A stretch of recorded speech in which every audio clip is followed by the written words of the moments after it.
Je fais l'avocat du diable. Mais c'est vrai, comme la veille, il a appelé « Je peux pas vivre sans toi », peut-être que ce garçon et cet homme étaient vraiment le cœur divisé en deux. C'est un aveu qui fait l'effet d'une bombe dans le paysage médiatique français.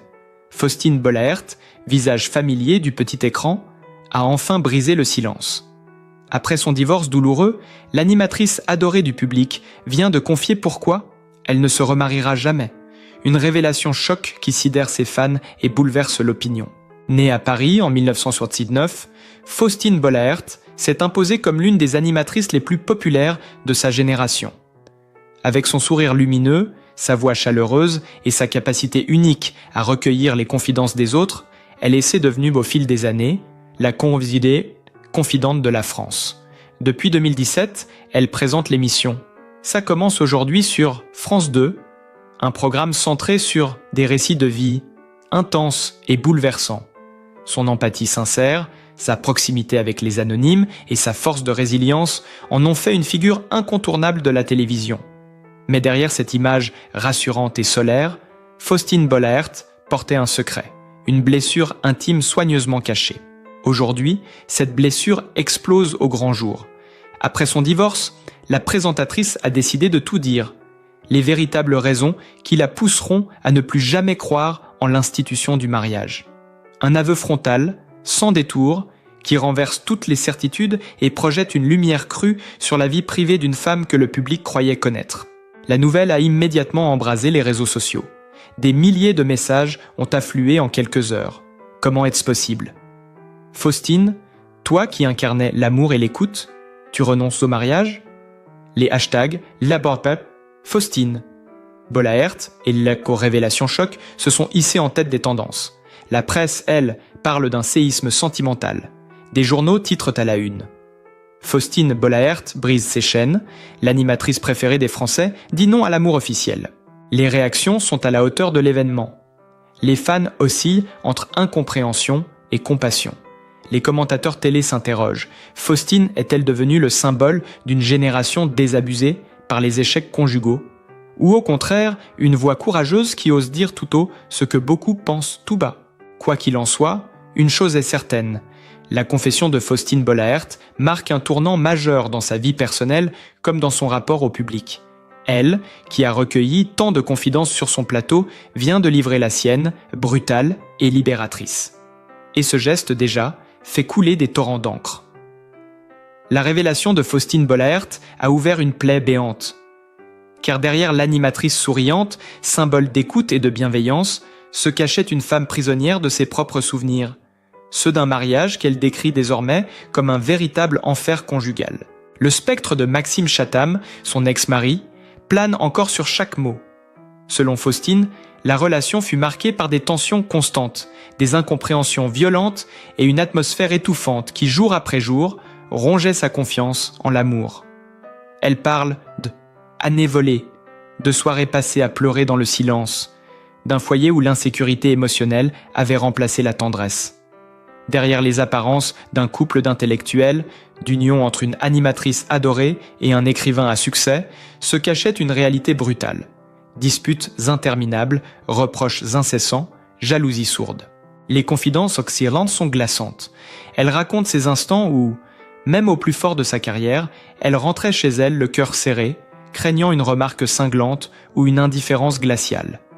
Elle parle un mur d'indifférence, d'un homme qui ne voyait en elle qu'un prolongement de son propre ego, et non une partenaire à aimer et à respecter. « J'ai perdu la foi en la vie de couple », aurait-elle confié à une amie proche. Les réactions du public sont immédiates et violentes. Les réseaux sociaux s'embrasent.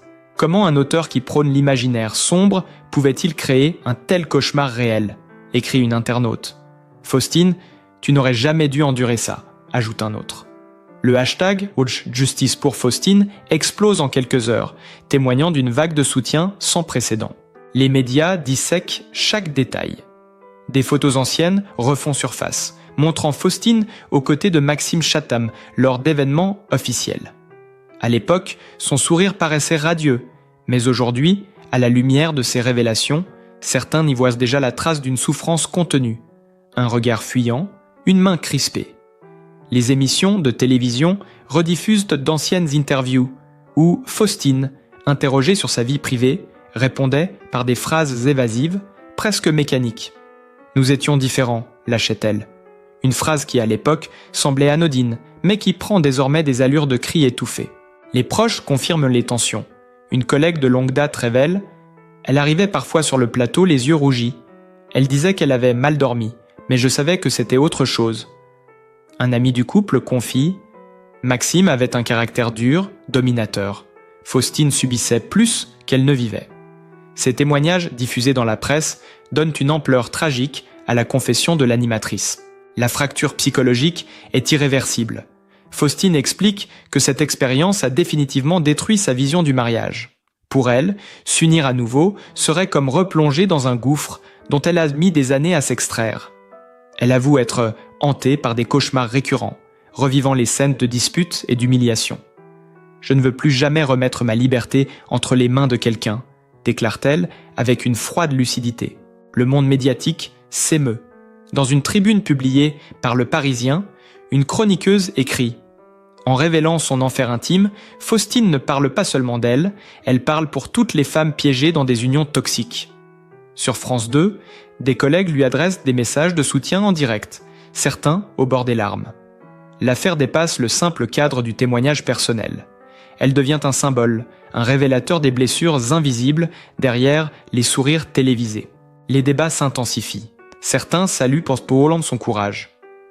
Elle est la voix de celle qui n'ose pas parler. D'autres s'interrogent, fallait-il révéler tout cela maintenant ? Mais la majorité s'accorde sur un point, l'aveu de Faustine a fait voler en éclats un tabou, celui du silence conjugal qui ronge même les couples en apparence les plus solides. Et l'histoire ne cesse de s'emballer.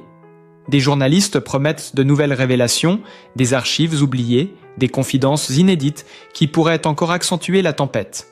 La confession de Faustine n'est plus seulement une affaire intime, c'est devenu un séisme médiatique, un drame public, où l'amour, la douleur et la vérité s'entremêlent dans un récit qui captive la France entière.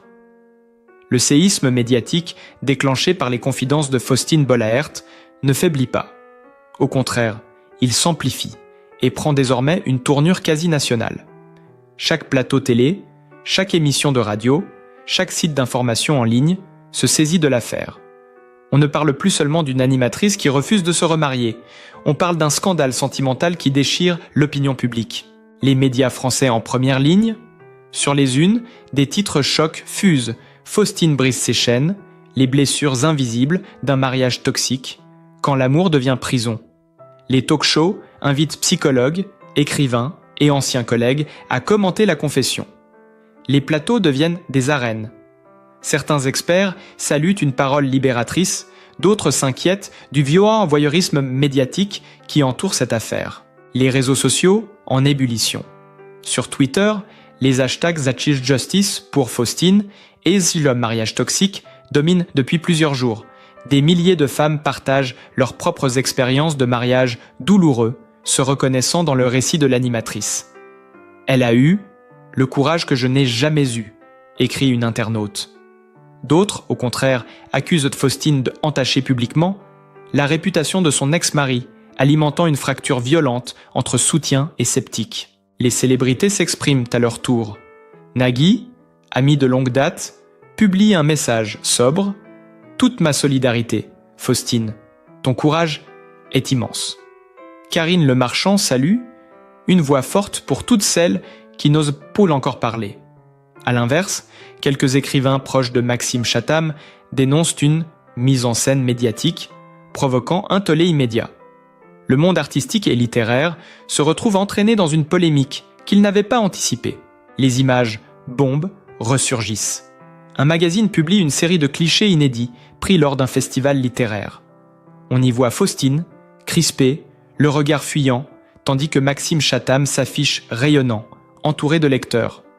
Le contraste est frappant et alimente la thèse d'un couple déséquilibré, d'une femme effacée derrière la stature de son mari écrivain. Ces photos, devenues virales, sont interprétées comme des preuves d'un malaise longtemps ignoré. Les révélations continuent.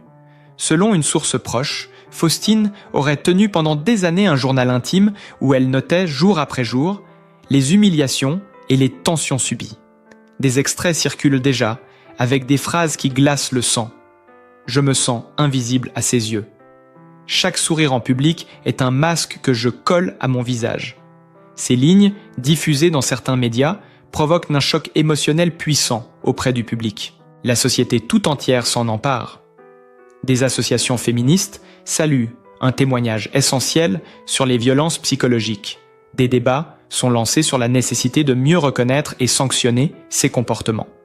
Dans les écoles de journalisme, le cas Faustine devient un exemple de la manière dont une confession intime peut se transformer en enjeu médiatique et social.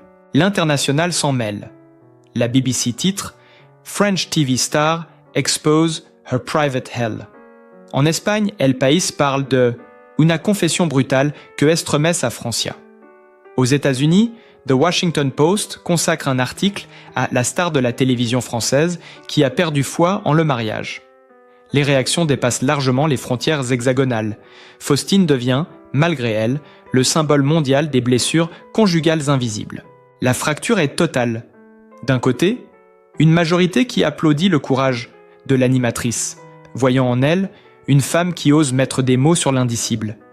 De l'autre, une minorité qui craint que ce scandale n'éclipse son talent professionnel et sa carrière médiatique. Mais tous s'accordent sur un point, la parole de Faustine Bollaert ne laisse personne indifférent. Chaque jour apporte son lot de révélations, de photos inédites, de témoignages bouleversants. L'affaire n'est plus seulement celle d'une animatrice, elle est devenue un miroir de la société, de ses silences, de ses hypocrisies et de ses blessures les plus intimes.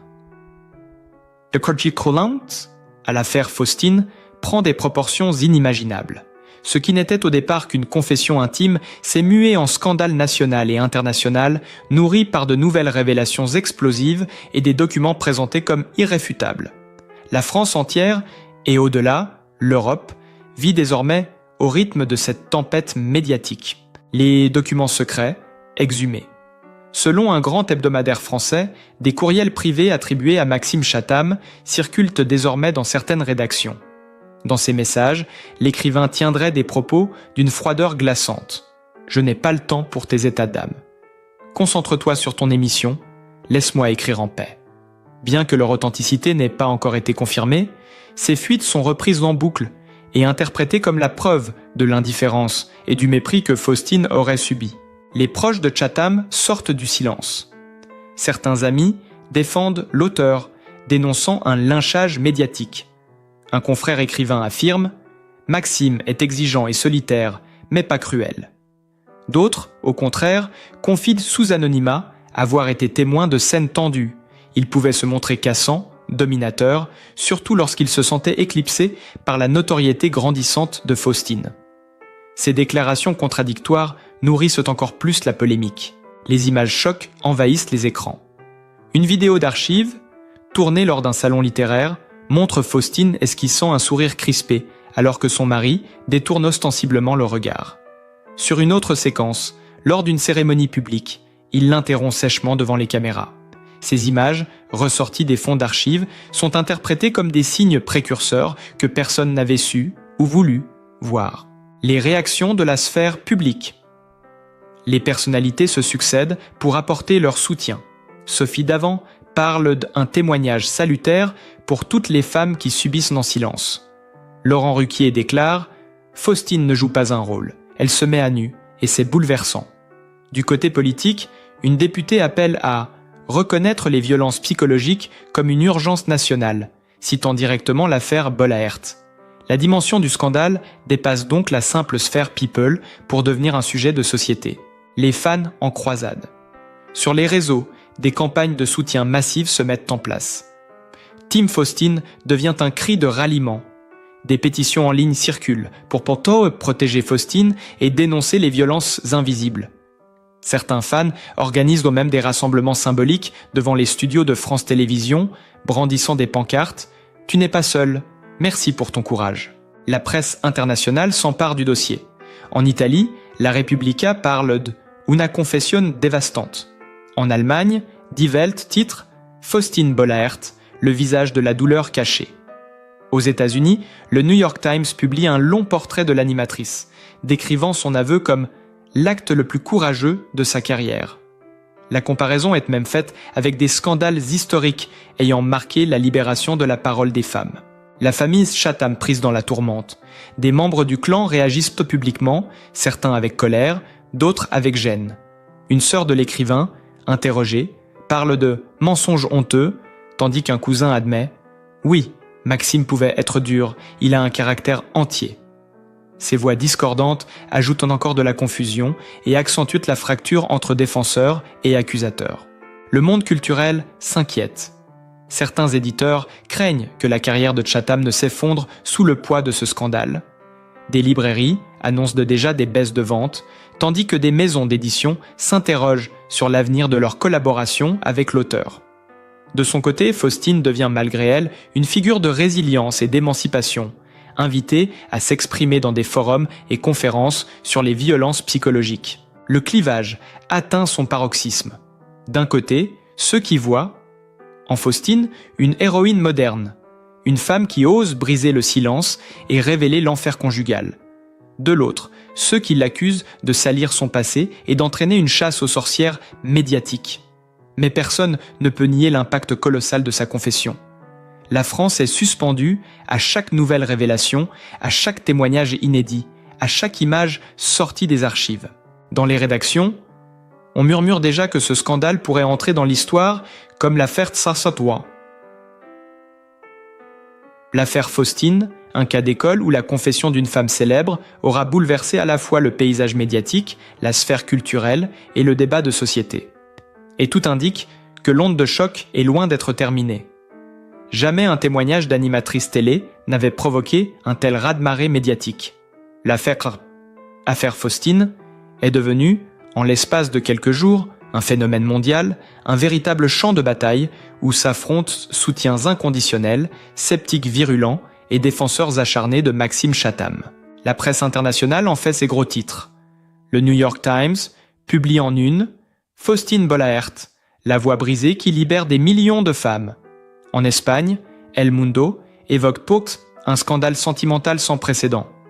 En Italie, Corriere della Sera titre « Le silence fracassé d'une star française ». En Allemagne, Die Zeit parle d'une confession qui bouleverse l'Europe. Partout là, le même constat.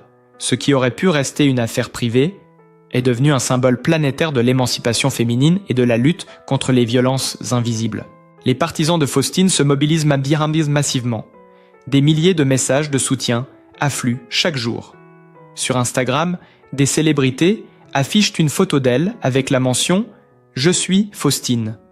Des pétitions récoltent des centaines de milliers de signatures pour demander que les violences psychologiques soient davantage reconnues par la loi. Des associations féministes réclament la création d'une loi Faustine qui viendrait graver dans le droit français une meilleure protection contre les violences conjugales psychologiques. Mais la contre-offensive est brutale. Les proches et les partisans de Maxime Chatham dénoncent une campagne de diffamation orchestrée. Un collectif d'auteurs publie une tribune dans laquelle ils accusent les médias de détruire une carrière littéraire sur la base d'accusations unilatérales. Des avocats évoquaient déjà la possibilité de poursuites judiciaires contre certains organes de presse pour diffamation. Le clan Chatham contre-attaque, refusant de voir le romancier définitivement cloué au pilori. Les plateaux télé se transforment en arènes. Chaque soir, des débats houleux opposent ceux qui saluent la libération de la parole de Faustine et ceux qui alertent contre le tribunal médiatique. Les échanges sont violents, les larmes fréquentes. Faustine elle-même, invitée exceptionnellement dans une émission spéciale, apparaît émue, mais déterminée. « J'ai choisi de dire la vérité, pas pour détruire, mais pour me libérer ». Ces mots, repris en boucle, résonnent comme un mantra pour ses soutiens, mais attisent la colère de ses détracteurs. Les archives continuent de surgir, alimentant le feu. Une série de photographies privées, exhumées par un magazine People, montre Faustine à plusieurs reprises, isolée lors d'événements publics, son regard perdu alors que Maxime discute, hilar, avec des confrères. Une vidéo clandestine, tournée par un spectateur à la sortie d'un théâtre, dévoile une dispute violente dans la rue, Faustine retenant ses larmes sous les néons. Ces images, diffusées en continu, amplifient la perception d'un mariage miné par la douleur et la domination. Le public se fracture. Dans les rues de Paris et de Lyon, des manifestations spontanées voient le jour. D'un côté, des pancartes brandies « Merci Faustine », plus jamais de silence. De l'autre, des banderoles accusant les médias de lynchage et appelant à sauver la réputation de Maxime. Jamais un scandale sentimental n'avait provoqué une telle polarisation populaire. Les intellectuels s'emparent du débat. Des sociologues analysent l'affaire comme le reflet d'une société en pleine mutation. Ce n'est pas seulement l'histoire d'un couple, c'est l'histoire d'une génération qui refuse le silence. Des philosophes dénoncent au contraire le spectacle de l'intime, accusant les médias de transformer une douleur réelle en feuilleton commercial. Le scandale atteint son apogée en Europe.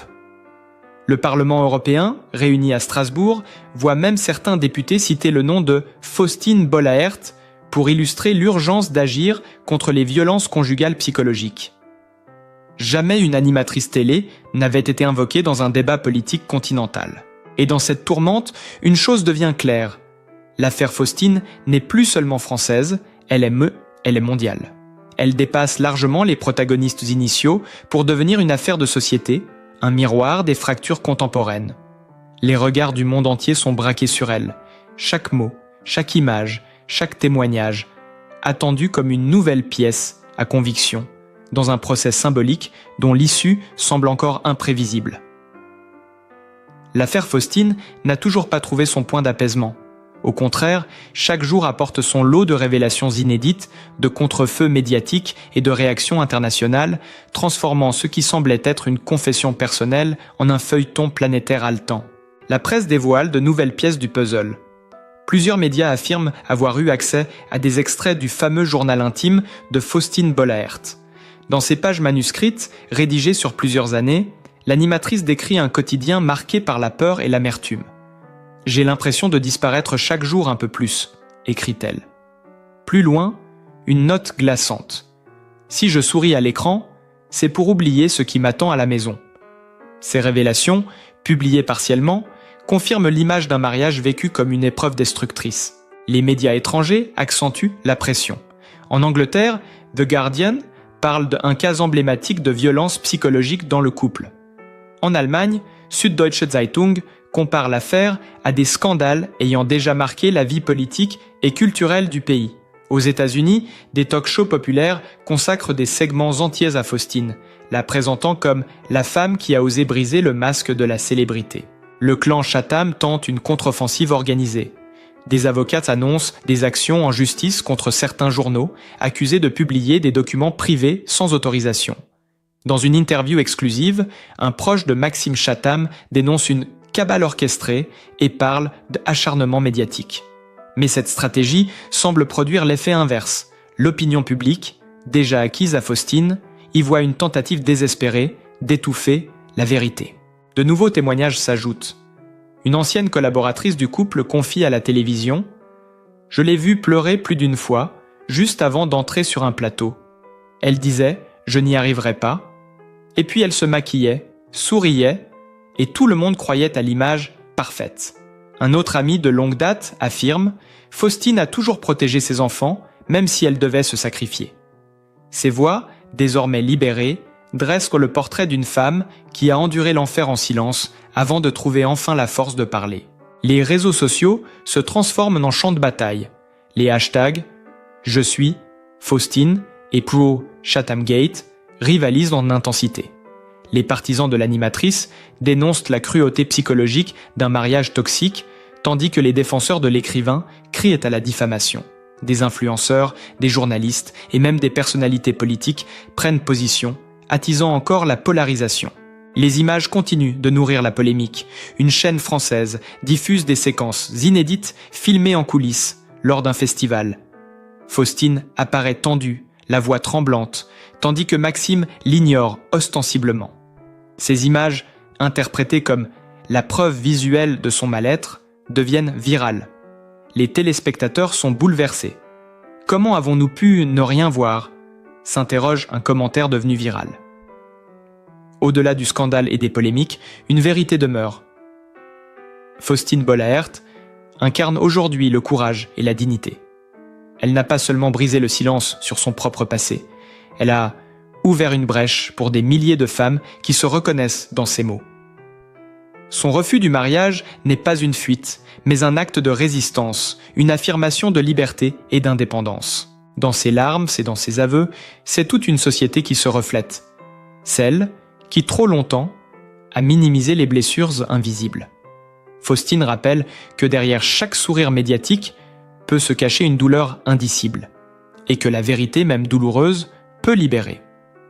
Si cette histoire vous a bouleversé, si vous admirez la force de Faustine, alors n'hésitez pas à liker, partager et commenter. Car soutenir sa parole, c'est aussi soutenir toutes celles qui luttent encore dans l'ombre pour retrouver leur voix.